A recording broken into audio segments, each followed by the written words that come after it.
So when I was doing the permitting process here, so let's say on Wednesday I'd go meet the city and we'd determine we need X, Y, and Z, and they'd say, okay, well, give us a day or two and we'll get back to you. Well, they get back to me at 9 o'clock Pacific time, which is 11 o'clock Dallas time, and PM? say, yeah, Oh, AM, and oh, they'd AM. say, Okay. hey, we want to have a meeting later today at 4 p.m. You're Pacific time. kidding. So, I'd gather everything and I'd run to the airport and buy a ticket. And I can't even begin to tell you how much those tickets were. I mean, it was phenomenal.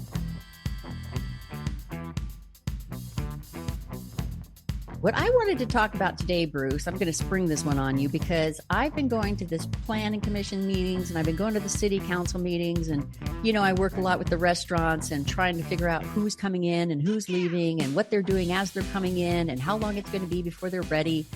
And all of this takes a lot of calls to the city to figure out where the progress is on these particular concepts moving into town.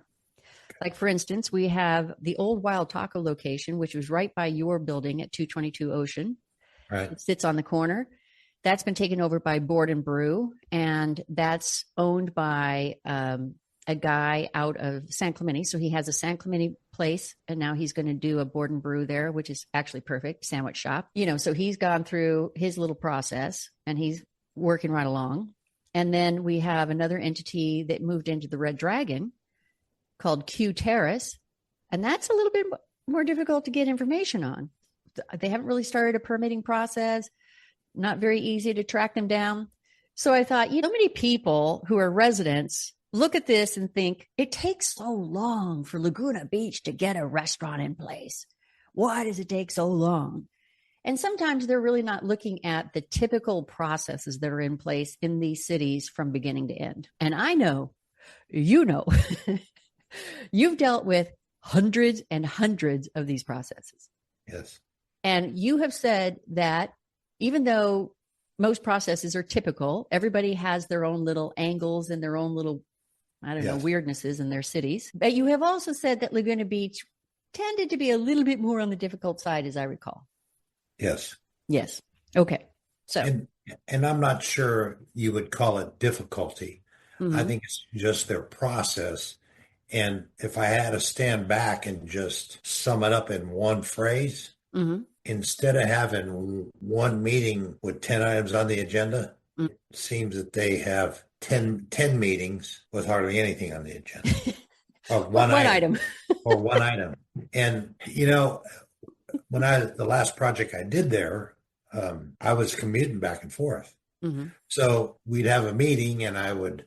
Now, you're saying you were commuting back and forth from Dallas. Even though you Correct. had a home here, you were at the time spending more time in Dallas. But I had the project agenda I had going at the time was very heavy in Dallas. Mm-hmm. So when I was doing the permitting process here, so let's say on Wednesday I'd go meet the city and we'd determine we need X, Y, and Z, and they'd say, okay, well, give us a day or two and we'll get back to you.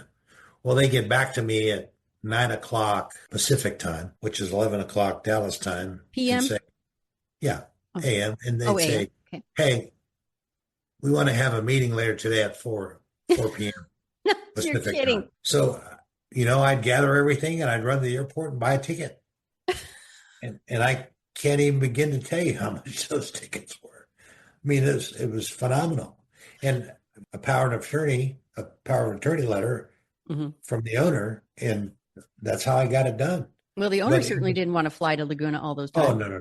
But, it was broken up in all these little segments when it really could have been, give me the entire agenda. I'll bring every document that you need to answer any questions. And so, and being that they were segmented in little smaller meetings, mm-hmm. that process took a lot longer than it should have, in my opinion. Now, in most of the cities that you've worked in, does it tend to be bring it all together in a meeting, or does it tend to be little processes, little meetings? They would prefer to bring it all together and have one meeting. Okay. So Laguna may be working out of an older model, maybe. Well, it could be an older model, but it's based on the staff that they have there, and I'm sure there's employees at the city that because it's a small city where different hats for many, they have more than one job function. Yeah. Yeah. And, there can be conflict that goes on there. We don't know, but to get a building permit for a project is a process. Okay. So And let's start before you even get to the building permit process. okay, Okay. So let's say, your family, the Lombardis, they are not your family, but your owner yeah, found this property, decided they were going yes, to make a restaurant out of it. correct, It was a retail space. correct. Right. Okay. So what was the first thing that you had to do before you even approached the city? I flew out there and did a site review. Okay. And then after you did the site review, talked it over with the owners, and you said, okay, we're going to go for this. Correct. We're going to purchase the property. And there was I want to say there was a base plan. Somebody created a base plan, and I don't know if it was the owner that was selling the building, but we did have a base plan. And when I say base plan, there was a drawing of the existing building. The retail. Yeah, of the Yeah. retail building. So at least you had a drawing. You didn't have to go find it. Correct. So that saved us doing as-built drawings. The as-built drawings are already done. Okay. That's good. So you have the as-built drawings. Correct. And then what do you do from there? Okay, we take the as-built drawings, and then from there, I design the concept. Okay. From a function standpoint of view, where's the kitchen? Where's the kitchen going to be located in relationship to the exit doors? And being that this was an existing building and it was under a historical hold, we didn't have the opportunity to move doors, exit doors, or windows or anything. However, that building was built at the time it was bought, that's exactly how it was going to stay. Now, in most cases, you don't have to deal with historical buildings. Correct. This was a rare case. Correct. And a complicated case. Correct. Very. And the city wanted to keep it a historical building. And was that supposed to be something of a trade for the parking, as I recall? Yes. If I recall, I think that's how it was worked out. Yeah. Okay. So at what point do you contact the city and say, okay, we own this now. We have a functional plan. We need to get a business license. We don't ask for a business license just yet. What I typically do is get a schematic design done.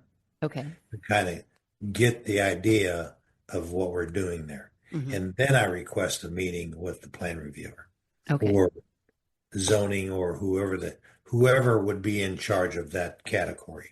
Okay. And I have a courtesy meeting with them to show them what our intent is, what the design intent for the space, and how the concept is going to function in the existing space. Okay. And then who has to approve that before you say? Well, it's not necessarily an approval process. It's making the city building department aware of what we're doing. Okay. And from the outside looking in, it's a very respectful thing to do with the building department because they're part of this process. Mm-hmm. They're part of it. Whether you like it or not, they're partners in the deal too. Big part of the process. Big part, yes. Mm-hmm. So that's kind of where it starts with us. And then if there's no major red flags, then we proceed from schematic design to construction documents. Okay. And then in that process is all the architectural, all the structural, and all of the mechanical, electrical, and plumbing engineering is done then. Okay. In that particular case, we had to put the grease trap in because it was never a restaurant. So originally they wanted to put it in between the two buildings, and I wouldn't agree to that. The city suggested that. Yeah. And I ended up finding a hybrid grease trap that had the same gallon flow as a big concrete grease trap, but basically fit in the back of a pickup truck. It fit behind the building.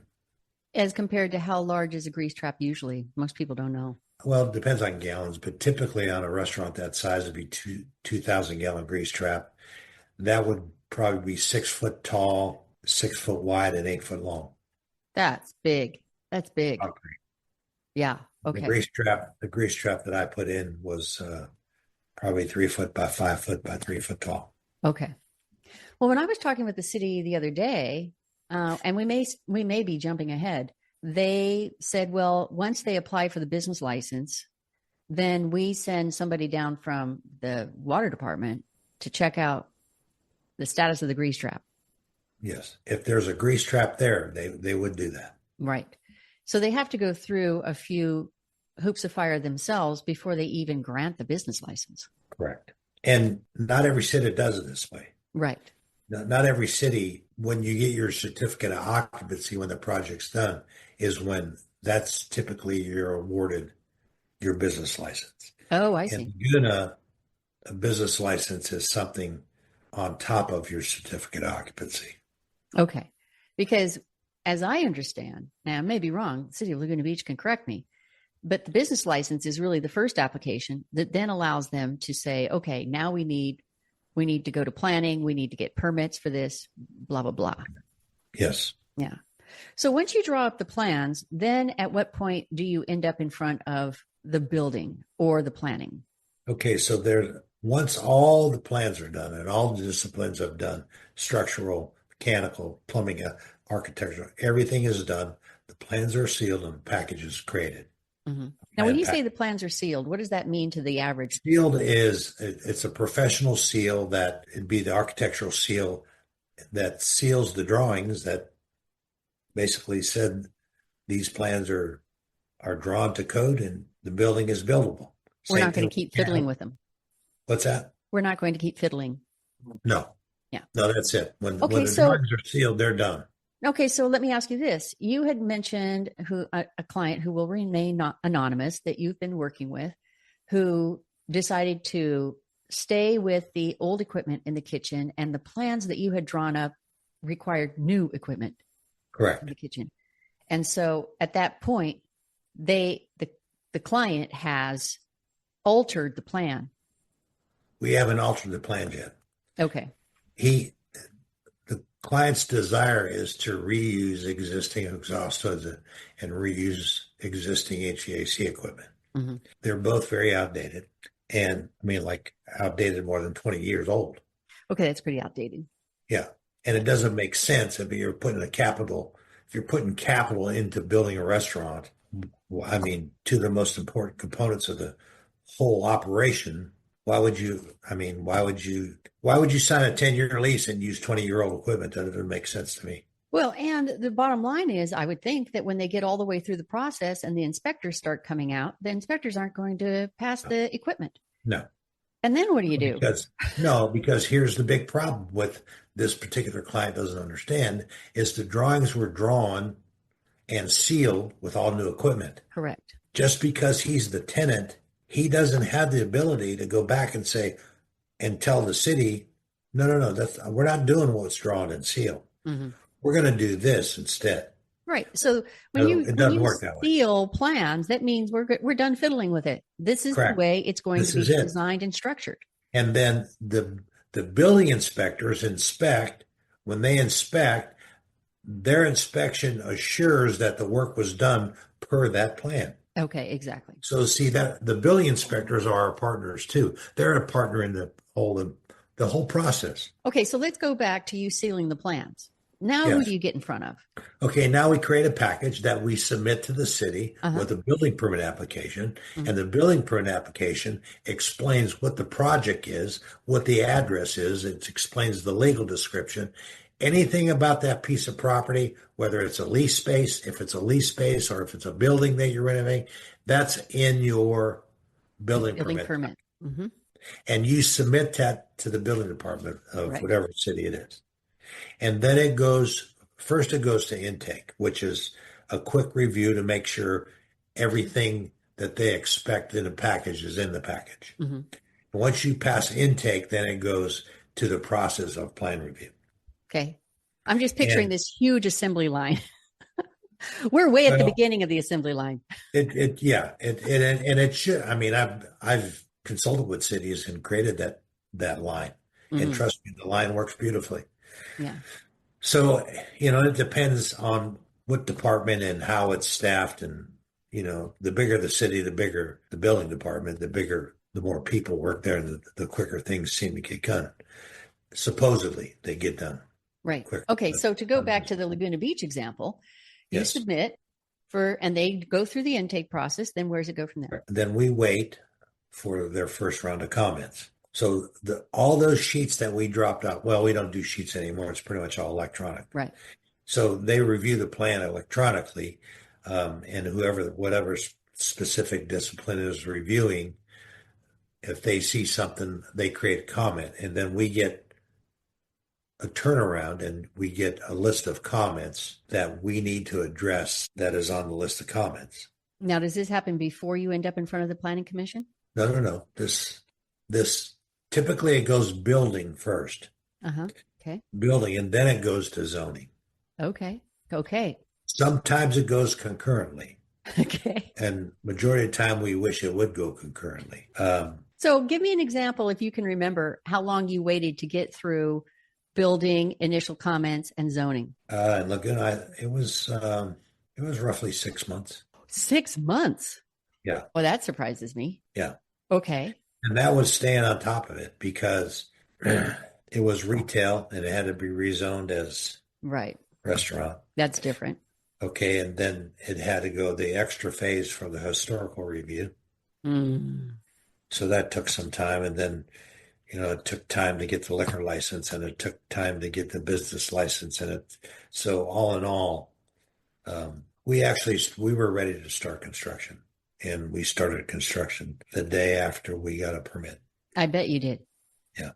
Now, let me ask you about the liquor license because, as a newbie coming in, I mean, it's pretty difficult to get a liquor license.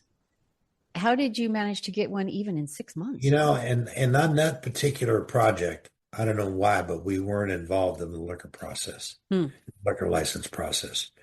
I don't know how it got done, but I couldn't tell you how it got done. Right. Because I look at some of these situations where, they're held up for a year, 2 years waiting for the liquor license. And then they enter a lottery and they may be lucky to get chosen in the lottery. Yeah. And then even when the liquor license comes back to them, many restaurant operators are surprised that it still has to go through the city for approval for the full liquor usage. Yeah. And in cases, the city may decide you can't have your liquor license in play, or they may decide you can have wine and beer only. Yeah. And you've just spent $200,000 on a liquor license. I don't know. I wasn't involved in that portion of the project. Everything else, I had to do everything else. I didn't. That was Okay. more owner. I think that was more Uh-huh. owner attorney related. Okay. So I wasn't involved in. Okay. So then in the 6 month time frame, how many meetings did you have to have with the city? How many turnarounds had to happen before you were allowed? Like the next day you got everything. The next day you started working. But in the 6 months, did you have to do a lot of back and forth? We probably had it in excess of 20 meetings. 20 meetings. Okay. And were these meetings that they'd be like, hey, be here this afternoon? A few of them were. So, okay. So now when did you get in front of the planning commission? When did you have to sit in front of the planning commission? Planning commission was probably 2.5 months in Okay. the process. Okay. And so when you actually sat in front of them with them going through all of the stuff and they had their own questions, these are different questions than what building had. Oh yeah. Yeah. Yeah. And did you have to make a lot of changes then? No, we Okay. didn't. We didn't have to make a lot of changes to the exterior. Okay, that's good. So then after you make the changes, then you have to go back in front of planning, correct? Or do you just submit it and get it approved? Well, if there was comment, I don't recall having any zoning comments. Okay. So I think we were asked the questions were cleared, and then I think it passed zoning and then Stamp went of on approval. process to where we continue with the billing process. Right. Now, did the city council get involved in having to approve the process as well? I did go to 2 or 3 council meetings, Uh-huh. and I think I went to 2 or 3 zoning meetings. Okay. So the planning commission handles the zoning? Yes. Okay. Okay. Yeah. Just making it clear for everybody so that they understand. Yeah. So it's building, and then it's planning/zoning, and then it's city council. Correct. And you've got to get through those questions Correct. and answers, questions and answers. Correct. And then you finally get what approved? The permit, the building permit. Building permit process. And then the next day. If I recall, a couple of the council meetings planning zoning meetings were in reference to a variance because you were able to see the top of one of the exhaust fans on the roof from the sidewalk, Oh, from across the from street across the street. sidewalk. Yeah. I remember you telling me about that. Yeah. Like if you go down to the corner by Main Beach, And look back at the look back, roof. look back at the roof over the theater, you could see one of the exhaust fans. Okay. So you had to change that. No, we had to get a variance for it. Okay, gotcha. And how long does it usually take to get a variance? I think that was probably 90 days of the process. Okay. And then the building permit started with a demolition, right? Correct. So you had to get the demolition permit That came with the building with the permit. building permit. Yes. And so once you get through the demolition, how much is going on with building inspectors at this time? Or are you getting through the demolition and then you begin to build and that's when the inspectors start showing up? We go through the demolition, Mm-hmm. and then the first thing to go in is the underground plumbing Mm-hmm. and any underground electrical. And before that can be covered up, it has to be inspected. And that's when the inspection process starts. Okay. So the inspectors inspect the underground. Once it's passed, then the backfill comes in. The backfill comes in, and the rebar for the structural steel is set for the concrete, and then the concrete floor is poured back. And do they have to check the Prior, rebar and the flooring? yes, there is inspection prior to pouring concrete, which is the rebar and And the then chairs of the rebar and how it's supported off the fill. so you pour the concrete. Now, see, this is all, I mean, this isn't city intensive. This is code that has to do with national code, state code, Every local project, code, every code in the world. I every, mean, this is why when we have earthquakes, hopefully we don't have things happen like what just happened in, yeah. across the world where all the buildings toppled and collapsed. So So framing, yeah, we did framing, and then there was an some seismic. inspection.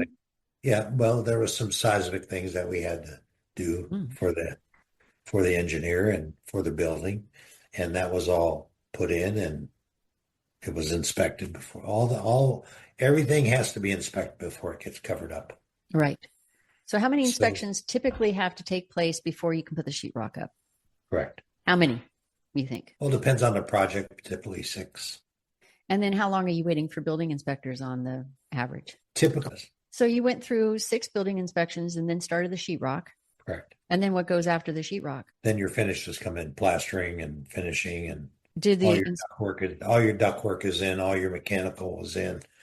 In the back of the house, in the kitchen, all of the equipment connections are put in, the gas lines are run, any duct work for exhaust is put in, any duct work for makeup air is put in. Those units are typically set on the roof if they're a rooftop, or if they're, in that particular case, I had to squeeze all the mechanical in a attic space that we created on the second floor. no kidding. Okay. And so by time you get all of that hooked up, how many more inspections do you have to go through in that process? Well, you got mechanical rough, you got plumbing rough, you got electrical rough. Mm-hmm. You have to have those before, and you got framing. Typically, you have to have mechanical, electrical, and plumbing inspection done prior to any framing, because at times those trades can either drilling holes or cutting for ductwork. Sometimes they can cut framing members that are structural that You need. you don't get a framing inspection until those trades have been inspected. The inspector, that's his last look to make sure the integrity of the structural has to be how it is. All right. So then you've got your finishers coming in, and in the kitchen, you're starting to put equipment into place. Well, you're starting to put finishes on the wall, Mm-hmm. and you're starting to put flooring down. Mm. And then that's when you're creating basically a sealed space Mm. from rodents and Very good point. whatever. Mm-hmm. And then once that is all said and done, then the equipment starts. And typically the equipment it's probably I like to get the back of the house done prior to the front of the house being done, because it's been my experience over the years that if there's anything in the kitchen package that is wrong, it's typically a 6 to 8 week time frame to get it corrected. So when you're talking about something being wrong, is it something that is done that you say this isn't right, or that the city comes out and says Well, this isn't right? typically it's fabrication. Okay. If there was a mistake in the shop drawing and the piece that was fabricated wrong, Hmm. which is keeping whatever equipment to connect to it to complete the kitchen, you have to start over and you got to get in production line somewhere. And it's, I mean, sometimes it's 4 weeks, sometimes it's 6 weeks. So, you know, when all those mistakes are found early, it keeps the schedule Right. status quo because as the front of the house is getting completed, the back of the house is 85% completed and you're only waiting on two items. Okay. Got it. So in this So, process, when you're doing the finish in the front and you've got the kitchen at 85% ish, yes, are you having any meetings with the city at this point, or is it just building no, inspectors? just building inspectors. Okay. So you don't really have anything to do with the city until it's time for final inspections? Final inspections and Right. certificate of occupancy Okay. and So ADA. so continue with this. I mean, for me, this is fascinating. I don't know if it's fascinating to anybody else, but I mean, like you said before, this is a manufacturing plant. This is like the Correct. closest thing to a hospital Correct. ever. Correct. And so there's a lot that goes into this. Oh, yeah. Yeah. Okay. So once you start getting the kitchen all put together and you're starting to get everything worked out in the front of house, then what comes next? Just finish? Yeah, it just finishes, but let's back up because it's the engineering that's key. Mm-hmm. And it's amazed at the common and it's the common public person doesn't know because they don't know. They know what they know. Anything that you touch is engineered in some form, some way or some form. That's how things work. Mm-hmm. Every piece of your automobile is engineered. Mm-hmm. Every piece of the restaurant is engineered. Yeah. And all the connections that connect that equipment that was delivered there is engineered. So when you turn the switch on, everything works Right. and it works properly. So the exhaust on the hood has been engineered to where it doesn't suck your hat off in the dining room because there's another piece of equipment that supplies makeup air for that hood. So it doesn't suck the hood out of the room. Right. It's engineered to suck 20% of the air out of the room. Mm-hmm. So that's how specific it gets. Right. We're going to fill the hood with air for makeup air, but we still want 20% of the restaurant air to go Mm-hmm. up the hood. Mm-hmm. And that keeps the space balanced. Right. Exactly. And we've had that engineering lesson Yes. in a previous. So, okay. So let me ask you too, when you design the front of house, you're getting chairs, you're getting tables, you're getting Right. banquettes. How much of this is ready made, percentage wise, average? And how much of this is stuff that you custom? Chairs you can pretty much buy. Mm. Let's back up. When we know what the finishes are when the plans go to the building permit. Right. So you can start on that. So typically for us to have, it's typical to have 60 to 70% of the project bought out before we even get a building permit. So we know when the chairs are coming. We've already selected the fabric. We know the tile's been ordered. The finishes have been ordered. We know what's going on the floor. We know what's going on the walls. We know what the millwork's going to look like. We've already selected the slabs of marble for countertops. We've already selected all of the restroom tile. We've already selected the fixtures. Everything is on the finish schedule. Right. Exactly. And when it's in permit process, the city too knows what the finish schedule is. So typically we wait for our first round of comments Mm-hmm. before we start buying out. Because Mm-hmm. typically, if there's a comment in the buyout, we'd get it in the first round. Okay. So if there's no comments in the finishes, then we go ahead and start over. Okay. That makes sense. Now, in your situation, you were dealing with a historical factor. Correct. And they wanted you to take the building back to, was it 97% of its original Yes. historic That was the goal. look? Yes. And how much time do you think that added to your schedule? Easily 90 days. Okay. Because it consisted of another set of inspections, right? Correct. But Yeah. the inspections were, let me give you an example. Okay, the patio wall fire code says we need to have 3 sprinkler heads. and we have to drill through the existing stucco. Not a good thing to do for historical, I'm guessing. Okay, so before you drill through the stucco, we had to go up the street and make an appointment for the gal that was running the historical district to come by and do a site visit and explain to her what we had to do. Mm-hmm. And then she would go back and do whatever she did. And 2 or 3 days later, we would either get an approval or decline. And if it was a decline, then we had to back up and figure out another way. Right. Okay. And how many times were you declined versus approved? Well, I think there was probably 4 or 5 declines. But the declines were more on the architectural elements. Mm-hmm. Like we couldn't replace the windows, Mm-hmm. Couldn't change the door. couldn't change the door. The door was bad, and I did. She declined it first, but I did get the exact replica made of the door out of the same material. Of the same material? Yeah, What was the material? it was red. It was redwood, Oh, hard wow. redwood, Okay. if I recall. Wow. Okay. So that's interesting. And didn't you say when you had to drill the stucco for the fire sprinklers, she came Yeah, down and said no, and the fire chief was, and so then you had to go get the fire chief and bring correct, him over, correct. and he said, "I supersede Yeah, this." fire safety supersedes. Right. Okay. Yeah. Wow. Okay. So how many times was the fire chief involved in this process? Because typically, aren't they just at the very end when they sign off? Yeah, he was. I think it was like 2 incidents that Okay. we had to get approval on. Um, and then it was the fire riser was a big issue on where that was located. What's the fire riser? The where the It's where the water line comes out of the street, Hmm.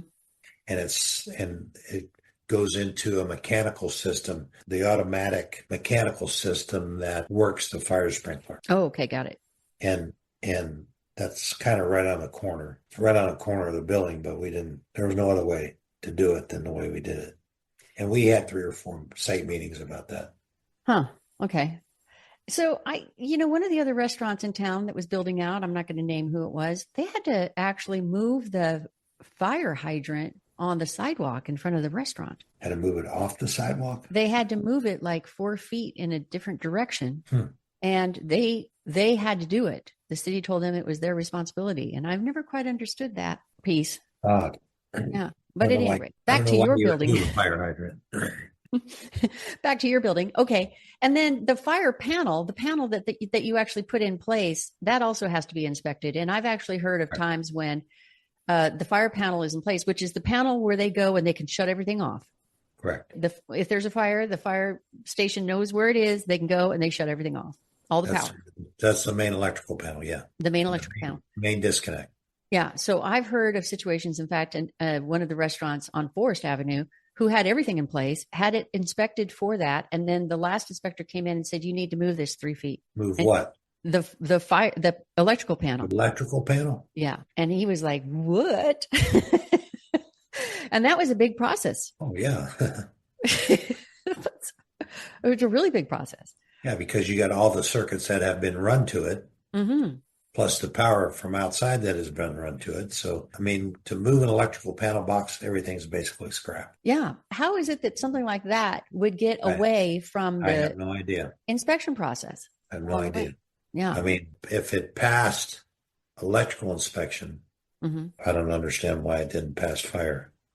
Yeah. And the electrical inspection and the fire inspection is at the end, right? Yes. Mhm. Well, there's inspection, no, because there's electrical and fire inspections ongoing throughout the project. Okay. So all told, in the project, from beginning to end, when you start with inspectors and you end with your final inspector, which is typically the fire chief giving you the occupancy, Correct. how many inspections do you think there were, including Typically historical? 15, there's typically 15 to 25. 15 to inspections. 25. Yeah. Okay. And then how long did it take you from once you had the building permit to begin the demolition? How long did it take you to finish that restaurant? 9 months. And then what is your typical average once you get a building permit? Less than 6. Okay. Well, that's interesting. So then you got through the whole process, and who's the final that has to sign everything off? I mean, I just talked about the fire chief, but who Head are all the building final inspector. inspectors? Head building inspector. Yeah. Head honcho. And what do Yes. they do?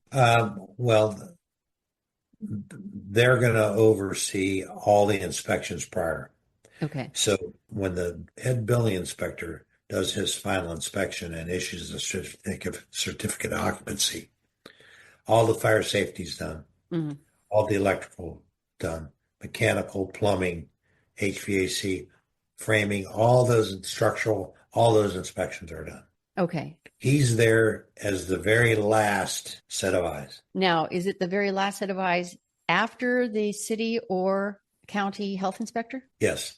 Okay. So when does the city or county, depending on who you're working with, like That in Laguna Beach, we no, rely on the Orange County health inspectors no, to come correct, because around. the city doesn't have their own. Right. Correct. Okay, so typically that's in the process of the last batch of inspections. It would be final electrical, final plumbing, final mechanical, health inspection, um, prior to fire safety, prior to your final. Okay. So this is something that's becoming an issue with several restaurants that I've talked to in Laguna Beach, and I've mentioned it to you too, where they're held up by the OC health inspector months Because of staff. because of staffing. I mean, Orange County is a huge area Yeah. and they don't have enough staff. And there have You've been got a lot of people who've restaurants waited too. 4 months, 7 months for a Yeah. health inspector. That's that's a little ridiculous. And if you don't get your health inspection, oh, then where do you go? Well, typically vendors won't supply you without a health inspection. Right, exactly. So you've got to correct whatever's wrong, and then you have to wait for them to come back out again. I've done many restaurants that the owner thought he was really going to gain something by having food delivered Right. to a facility without a health inspection. I mean, I've seen entire walk-in coolers full of food, Hmm. and the health inspector stand there and order the staff to put it all in the trash. Yes, I've heard those Cut stories every too. bag open and put it in the trash Yeah. and put ammonia water on it. No kidding. Yes. I haven't heard that. You're not going back in the trash can and pull the food out of that, washing it off. That's incredible. And you know what it really is just impatience of the Yes. owner to get up and Yes. operating. But Yes. you're talking anywhere from on the average, you're talking 30 days delay on the average. I mean, most people aren't having to deal with these excessively long health Well, let me inspections. just tell you this. If a health inspection is 6 months out, Hmm. I don't think you wait till your restaurant's done to schedule it. No, if you know that that's what the tail is around town, you schedule them. I mean, you would schedule them when you're just starting finishes. Yeah, no kidding. Yeah. And then you just make sure that you're in play. Because if the And health if inspector you're, shows up and you're not ready, well, I mean, if you got a 6 month lead time, it's kind of hard to miss that cue, don't you think? well, so when you call into the health inspectors, do they say this is when we're coming? I don't ever recall waiting 7 months for a health inspection. Right. Typically, it's whether it's county or city or, I mean, well, I take that back. I have the last county one. It took 3 days, but 3 days. 3 days, and it was local here in Texas. It was county, and it was a small city like Laguna, and they had county. Uh-huh. But when I called the inspection, he said, well, I'll be on that side of the town on Thursday, and I can see you Thursday afternoon. And it was like Monday when I was calling it in. Okay, so if you knew that health inspection was going to be 4 months or 5 months or 6 months, what would you, Bruce, do? I mean, can't you go to the health inspector? I would schedule the inspection.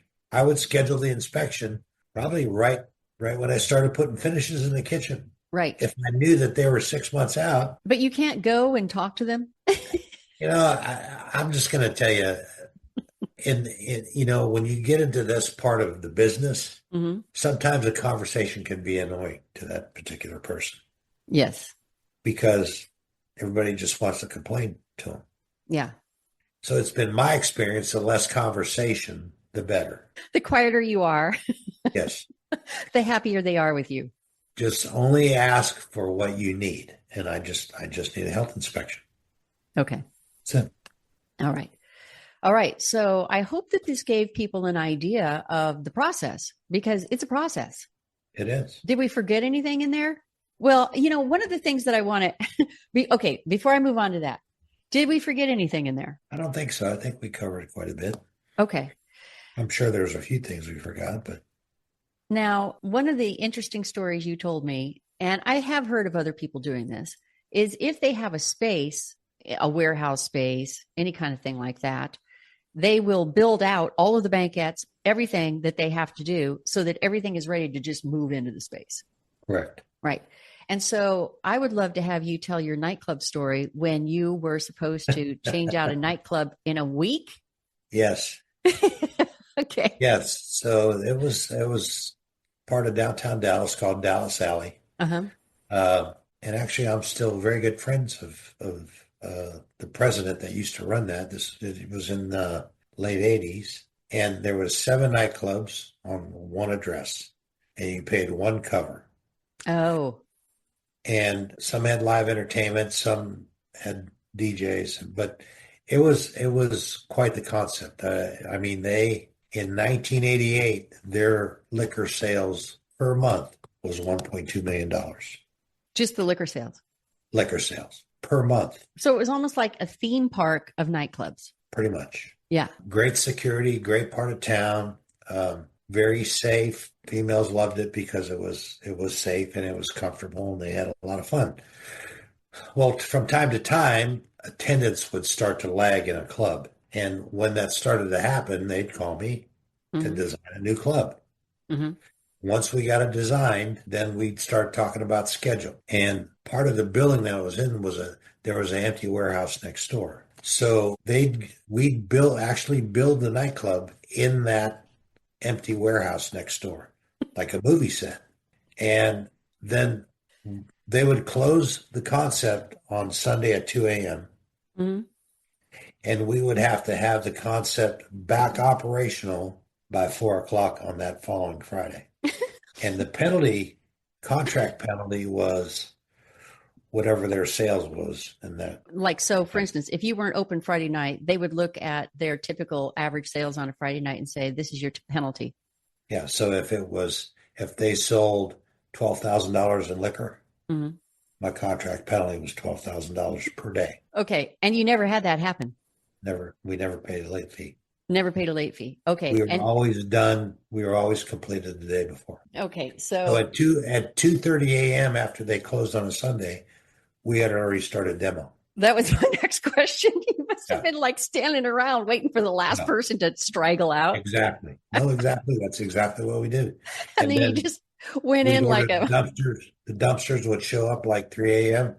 and the dumpster would have to be gone by 8 a.m. that morning. no So kidding. we would demo the entire club and put it in the dumpsters and have the dumpsters hauled off. And You demo the whole thing in 5 hours? yes, yes, so we had like 20 guys on the job. How big was the nightclub average square footage? Some were 3,000 feet, some were 6,000 feet. It depended. Wow, that's a lot of noise Yeah. at once. Okay. And then, but how would you, I mean, my buddy, Nelson, who I talk about all the time, Nelson Coates, who's the production Yeah. designer. I mean, he talks about how they're trying to finish sets on the fly and they're working all night because the director's coming in with the stars to do the Yeah. filming. And they're like, don't touch the walls because they're Yeah. still wet, Yeah, and yeah. they're finishing like varnishing the staircase Yes. and stuff. When they're Yeah. walking in, they've worked all night. Yeah.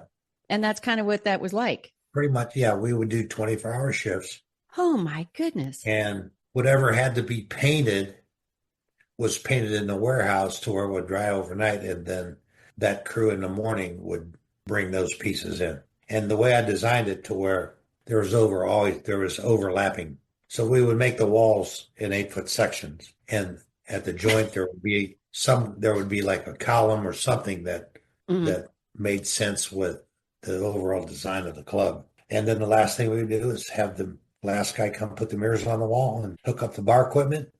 And How do you get inspectors in that whole process in a we week? would we had set the inspections to happen. We would call the inspections. Well, in Dallas, you can call the inspections and you don't talk to anybody. It's just a recording. Mm-hmm. And it's a keypad kind of thing, and it's all digital. So you can call your inspection in at 6:59 a.m. and still get an inspection that day. Wow. Okay. That's So just amazing. And you get so what would be the last thing? Okay. So what was the closest call you came to before they opened the nightclub at Friday at 4 o'clock or whatever? waiting on kitchen equipment. Really? Yep. Ice spins and jockey box for the bar. No kidding. And that Yeah, 'cause was, we could never use those because they were always beat bad. yeah. Yeah. That was probably, so that was the only thing that you can think of that was like the longest delay That's where what you may have from been nail memory, biting. that's what yes. There was a lot of things that we did some hoodooing on to make it work and call it complete. Well, what would be an average? I mean, this was back in the late 80s. I mean, Yeah. nightclubs were a big deal in the late 80s, but what would be the average take in a week for a nightclub? There, 60, 70, 80,000, maybe more, 80, 100,000. Yeah, that's a lot of money lost. They can't be sitting around waiting for somebody to figure this thing out. No. Yeah. I thought that was a great story. I really appreciate that. That's just Then we used to build this huge stage outside for summer concerts. uh-huh. And I that, don't even know why I'm already laughing because I don't even know the I story. mean, that was something too. I mean, it was literally, it was two tractor trailer loads of lumber between the lumber and the plywood. The stage was 4 foot tall, and it was called Dallas Alley because it was a huge alley between buildings. Uh-huh. And it's at this one end of the alley is where we built the stage. That's awesome. They had great, I mean, 38 special. I mean, there were some serious concerts there. Mm-hmm. When we built the stage, they had to be able to drive a tow a forklift on them to move the equipment around. Mm. So they had to be built pretty stout. I mean, it's all memory stuff. You look back on it now, when there's still guys that are associated with me when we talk about the Dallas Alley stories. That is just astounding. And is it still running as a nightclub space? No, it closed a number of years ago, but the building is still there, Hmm. and it's an historic building. Hmm. Um, Was it more like a campus, or was it one building that had different nightclubs? no, it's a mixed warehouse kind of, and then there was a 5-story building that was an old warehouse that the developer went in and turned it into retail, Mm-hmm. specialty retail. So it had like a bunch of little boutiques, maybe 400 square feet. Mm-hmm. It was very, very unique, very unique. Well, it's so sad to see so many of your great creations kind of go away. Yeah. I remember working with that Michelin restaurant in Vegas, and they were on top of the palms, and it was just the most astounding design and most astounding, beautiful restaurant I had ever seen in Las Vegas. And the operators decided, no, we need a different concept, and goodbye Michelin restaurant. And they just tore out the whole top of the hotel. Yeah. And you just think, wow, that's just so amazing to see that go away. Well, this has certainly been a fun conversation. Well, it has been for me, and we've talked for an hour again. So Imagine that. My eyes are watering from laughing so hard. Okay, so everybody, thank you so much for listening. It's Diane Armitage and Bruce Russo. Thank you again. I hope we gave you some information on really what it takes to put a restaurant together and the patience that it takes and all of the factors involved. With that in mind, I'm going to let you all go, and we will see you back next week. Thank you so much, everybody. Bye. Thank you. Thank you for joining Bruce and Diane on this journey of mastering restaurant revenue. Please take a moment to like, subscribe, and share your thoughts in the comments below. Your feedback helps them deliver even more of what you want to hear. Until next time, keep refining your approach, stay passionate about your craft, and here's to your restaurant's continued success.